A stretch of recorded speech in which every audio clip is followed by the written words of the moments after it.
Hi guys, welcome to நம்ம channel Queen Bee. இது Mutual Fund Beginners Guide Tamil. இந்த வீடியோல நம்ம என்ன பார்க்க போறோம் அப்படின்றது தெரிஞ்சுக்கிறதுக்கு முன்னாடி இப்போதான் நீங்க நம்ம சேனலுக்கு வந்திருக்கீங்க அப்படினா நம்ம சேனல்ல மியூச்சுவல் ஃபண்ட் பத்தின டீடைல்ஸ் தான் அப்டேட் பண்ணிட்டு இருக்கோம்.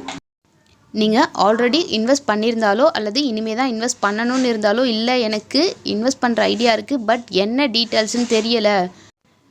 மியூச்சுவல் ஃபண்ட் பற்றி எனக்கு எதுவுமே தெரியாது ஆனால் எனக்கு இன்வெஸ்ட் பண்ணணும் அப்படின்ற இன்ட்ரெஸ்ட் இருக்குது அப்படின்றவங்களுக்கு கண்டிப்பாக நம்ம சேனல் யூஸ்ஃபுல்லாக இருக்கும். ஏன்னா நம்ம பேசிக்ஸில் இருந்து தான் போட்டுட்ருக்கோம். இந்த வீடியோவும் மியூச்சுவல் ஃபண்டோட ஒரு பேசிக் வீடியோ தான், ரொம்பவே பேசிக்கான வீடியோ. மியூச்சுவல் ஃபண்ட் பற்றி நிறைய பேசிக்கான விஷயம் இந்த வீடியோவில் தெரிஞ்சுக்க போகிறோம். ஸோ வீடியோவை ஸ்கிப் பண்ணாமல் லாஸ்ட் வரைக்கும் பாருங்கள், அப்போ தான் நான் சொல்ல வரது உங்களுக்கு புரியும். நம்ம சேனலில் மியூச்சுவல் ஃபண்ட் சரியானது அப்படின்ற பிளேலிஸ்ட்டில் மியூச்சுவல் ஃபண்ட் பற்றின இன்னும் சில பேசிக் வீடியோஸ் இருக்குது. ஸோ அதை செக் பண்ணி பார்த்துக்கோங்க, அதுவும் உங்களுக்கு கண்டிப்பாக யூஸ்ஃபுல்லாக இருக்கும். மேலும் மியூச்சுவல் ஃபண்ட் பற்றின அப்டேட்ஸ்க்கு நம்ம சேனலை சப்ஸ்கிரைப் பண்ணிவிட்டு பக்கத்தில் இருக்க பெல் ஐக்கானை கிளிக் பண்ணி ஆல்னு கொடுத்துருங்க. அப்போ தான் நான் ஒவ்வொரு வீடியோ அப்டேட் பண்ணும்போதும் உங்களுக்கு நோட்டிஃபிகேஷன் கிடைக்கும். ஓகே, இந்த வீடியோவில் நம்மளில் நிறைய பேருக்கு மியூச்சுவல் ஃபண்ட்னா என்ன அப்படின்ற கொஷின் மார்க் கண்டிப்பாக இருக்கும். நிறைய பேருக்கு ஷேர்ஸை பற்றியும் ஷேர் மார்க்கெட்ஸை பற்றியும் எக்ஸ்பீரியன்ஸ் இல்லைனாலும் கண்டிப்பாக தெரிஞ்சிருக்க வாய்ப்பு இருக்குது. பட் மியூச்சுவல் ஃபண்ட்னா என்ன அப்படின்றத இந்த வீடியோவில் பார்க்கலாம். நம்ம ஒவ்வொருத்தரோட லைஃப்லையும் நிறைய ஃபினான்ஷியல் கோல்ஸ் நமக்கு இருக்கும். ஃபார் எக்ஸாம்பிள், வீடு கட்டணும், இல்லை ஒரு பைக் வாங்கணும், இல்லை பொண்ணுக்கோ அல்லது பையனுக்கோ மேரேஜ் பண்ணணும், லேண்ட் வாங்கணும், இந்த மாதிரி நிறைய ஃபினான்ஷியல் கோல் இருக்கும்.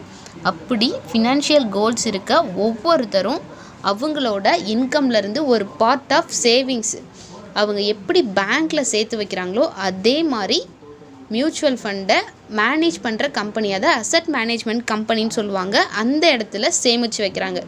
இந்த சேமிப்பு தான் அவங்களோட இன்வெஸ்ட்மெண்ட், அதாவது மியூச்சுவல் ஃபண்டில் அவங்களோட இன்வெஸ்ட்மெண்ட்னு சொல்லலாம். இந்த மாதிரி மக்கள்கிட்ட இருந்து வாங்குகிற இன்வெஸ்ட்மெண்ட் அமௌண்ட்டை அந்த அசட் மேனேஜ்மெண்ட் கம்பெனி என்ன பண்ணுறாங்க அப்படின்னா, இப்போது நமக்கு ஒரு பைக் வாங்கணும் அப்படின்னா ஒரு 1 இயர்லையோ இல்லை ஒரு 6 மந்த்ஸ்லையோ வாங்கிடுவோம். அப்படி இருக்க நம்ம கண்டிப்பாக ஈக்விட்டி ஃபண்டை ப்ரிஃபர் பண்ண மாட்டோம், கண்டிப்பாக ஒரு டெட் ஃபண்டு தான் எடுப்போம். ஸோ அதே மாதிரி ஒரு 10 இயர்ஸ், இப்போ நான் ஒர்க் பண்ணிகிட்ருக்கேன், ஒரு 10 இயர்ஸில் எனக்கு வீடு கட்டணும் அப்படின்னா அப்படிப்பட்டவங்க அவங்களோட சேவிங்ஸை ஈக்விட்டி ஃபண்டில் தான் இன்வெஸ்ட் பண்ணுவாங்க. ஏன்னா 10 இயர்ஸ்க்கு அப்புறம் அதோடைய ரிட்டர்ன்ஸ் கண்டிப்பாக அதிகமாக தான் இருக்கும். அப்போ அவங்களால ஈஸியாக அவங்களோட ஃபினான்ஷியல் கோலை அச்சீவ் பண்ணிட முடியும். இதே மாதிரி மக்கள் அவங்களோட தேவைக்கேற்ப அவங்களோட இன்வெஸ்ட்மெண்ட்டை அந்த அசட் மேனேஜ்மெண்ட் கம்பெனிக்கிட்ட, அதாவது அந்த ஏஎம்சியில் இன்வெஸ்ட் பண்ணுவாங்க.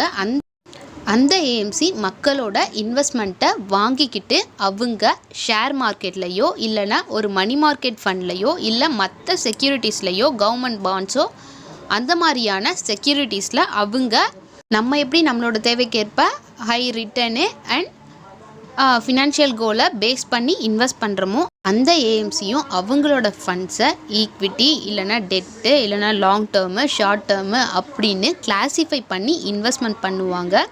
அவங்க அப்படி இன்வெஸ்ட் பண்ணுற ஷேர்ஸில் இருந்தோ இல்லைனா செக்யூரிட்டிஸில் இருந்தோ அவங்களுக்கு சம் இன்ட்ரெஸ்ட், அதாவது ப்ராஃபிட் கிடைக்கும். அந்த ப்ராஃபிட் தான் நம்மளுடைய இன்வெஸ்ட்மெண்ட் ரிட்டர்ன்ஸும் கூட.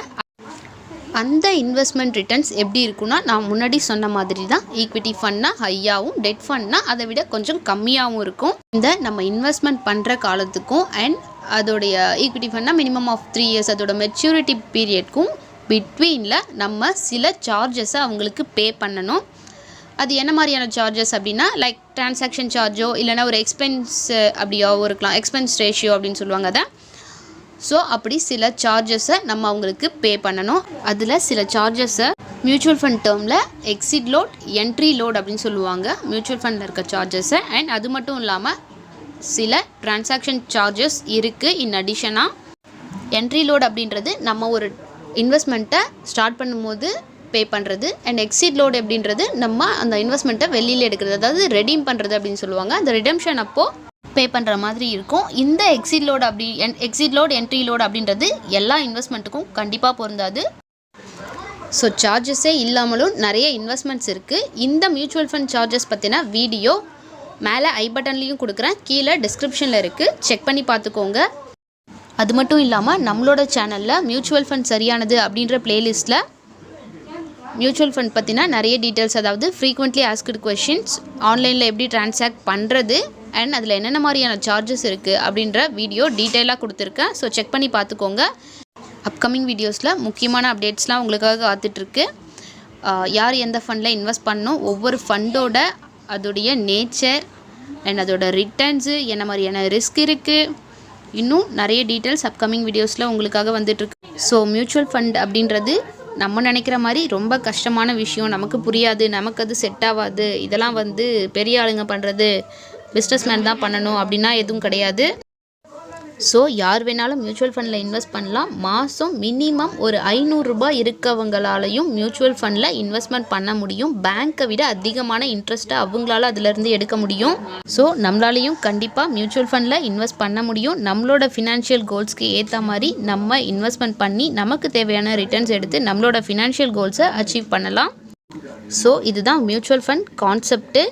இது ஜஸ்ட் பேசிக் தான். அப்கமிங் வீடியோஸில் இன்டெப்த்தாக பார்க்கலாம். இந்த வீடியோவில் மியூச்சுவல் ஃபண்ட் இன்வெஸ்ட்மெண்ட் பற்றின கான்செப்டை உங்களுக்கு ஓரளவு கிளியராக எக்ஸ்பிளைன் பண்ணியிருப்பேன்னு நினைக்கிறேன். ஸோ அதுக்காக தான் இந்த சின்ன மேப் க்ரியேட் பண்ணது. புரிஞ்சிருக்கும்னு நினைக்கிறேன். ஸோ இந்த வீடியோ உங்களுக்கு பிடிச்சதுன்னா லைக் பண்ணுங்கள், உங்கள் ஃப்ரெண்ட்ஸ் அண்ட் ரிலேட்டிவ்ஸ்க்கு ஷேர் பண்ணுங்கள். மேலும் மியூச்சுவல் ஃபண்ட் பற்றின அப்கமிங் அப்டேட்ஸ்க்கு நம்ம சேனலை சப்ஸ்கிரைப் பண்ணிவிட்டு பக்கத்தில் இருக்க பெல் ஐக்கானை கிளிக் பண்ணி ஆல்னு கொடுங்க. அப்போ தான் நான் ஒவ்வொரு வீடியோ அப்டேட் பண்ணும்போது உங்களுக்கு நோட்டிஃபிகேஷன் வரும். ஸோ இந்த வீடியோ பற்றி உங்களுக்கு சஜஷன்ஸ் ஏதாவது இருந்தாலோ இல்லை ஏதாவது டவுட்ஸ் இருந்தாலோ நீங்கள் கமெண்ட் செக்ஷனில் கமெண்ட் பண்ணுங்கள். நான் கண்டிப்பாக ரிப்ளை பண்ணுறேன் அண்ட் அக்செப்ட் பண்ணிவிட்டு அதுக்கேற்ற மாதிரி நான் வீடியோஸ்லையும் சேஞ்சஸ் கொடுக்குறேன். ஸோ இந்த வீடியோ பிடிச்சிருந்துன்னா லைக் பண்ணிவிடுங்க அண்ட் கீப் சப்போர்ட்டிங். இது வரைக்கும் சப்போர்ட் பண்ணவங்களுக்கு ரொம்ப நன்றி. நீங்கள் கொடுக்குற சப்போர்ட் தான் நான் அடுத்தடுத்து வீடியோ போடுறதுக்கு எனக்கு கொஞ்சம் கான்ஃபிடென்ட்டை கொடுக்கும். ஐ ஹோப் கண்டிப்பாக சப்போர்ட் பண்ணுவீங்கன்னு நம்புகிறேன். ஸோ இது வரைக்கும் இந்த வீடியோவை ஸ்கிப் பண்ணாமல் பார்த்தவங்களுக்கு மிகப்பெரிய தேங்க்ஸ். ஸோ தேங்க்யூ ஃபார் வாட்சிங். Bye, take care.